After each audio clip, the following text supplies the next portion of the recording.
Paano makakapasok dyan ng bus? Mamaya, saan tayo sasakay?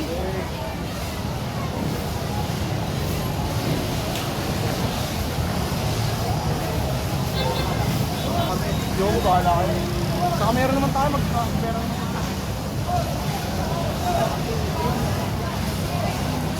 Para nasarili natin.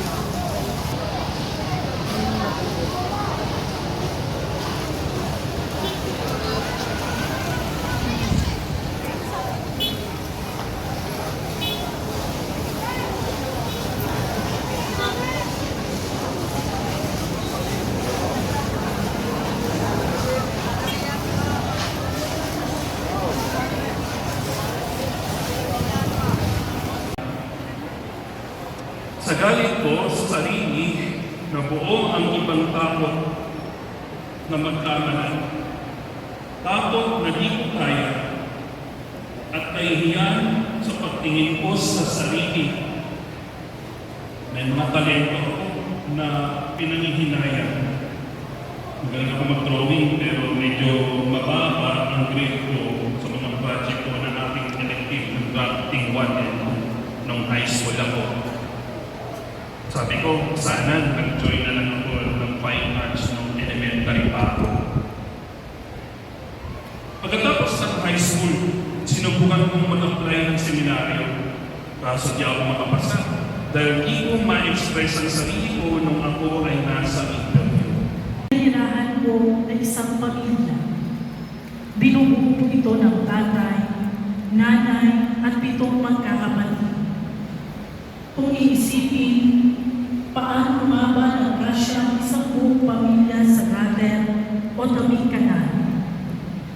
Walang CR, walang kuryente, walang tubig, at kakarampot lamang ang nakakain. Minsan naman, may mag-aabot ng tulong na pagkain, pero yung halos nasisira na nanggaling sa refrigerator nila. Tuwing panahon ng tag-ulan, ang pamilyang naninirahan sa gutter ay nagiging balsa sapagkat kaunting ulan ay nagbabaha agad sa kanilang tinitirahan. Every time na malakas ang bagyo na dumarating, kinakailangan lumikas ng isang pamilya para makaligtas sa baha. Isa sa 7 magkakapatid ay minsan nangarap na makapunta sa paradiso. At ang batang iyon ay ako po. Hindi man po halata sa aking katawan, pero tama po kayo ng narinig. Ako po ay nakigater, pero kailanman hindi ko po ito ikinahiya. Gayunpaman, ako po yung bata mula ulo hanggang mata. Doon ko nalaman ang order karawang hydrocephalus vasculitis. As nakakalimot, ay nagkaroon ako ng TV meningitis.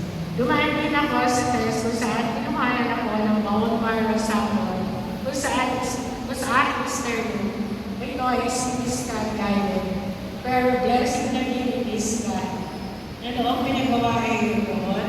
Ay na-confirm ko na ako ay cancer na talaga at kailangan ko lamang gamitin sa aking thoughts, TV meningitis, hydrocephalus, at vasculitis. Mabait pa rin ang si Lord kasi hindi niya ako hinayaan na maranasan muli ang isang bagay na bibigay sa akin ng Diyos at takot na siya na taon na nakalipas.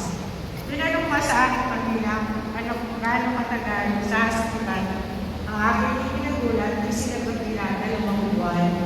At yung tinanong ko sa aking kapatid na ang 2 buwan na yun ay wala akong nakilala.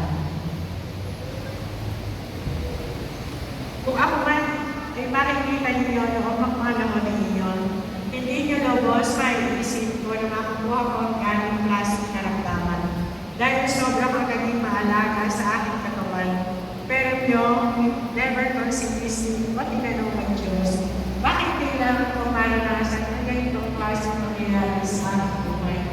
Kaya man, wala naman akong pinagdaanan, karamdaman at pagsubok sa loob ng 2 buwan na iyon, ay marami pa rin dahilan kung bakit kailangan ko masalamat sa Kanya. Una, pinagdaanan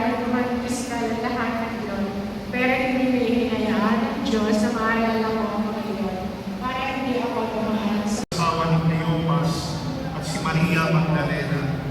Nang makita ni Jesus ang kaniyang ina at sa tabi nito ang minamahal niyang alagad, sinabi niya sa kaniyang ina, "Babae, ayan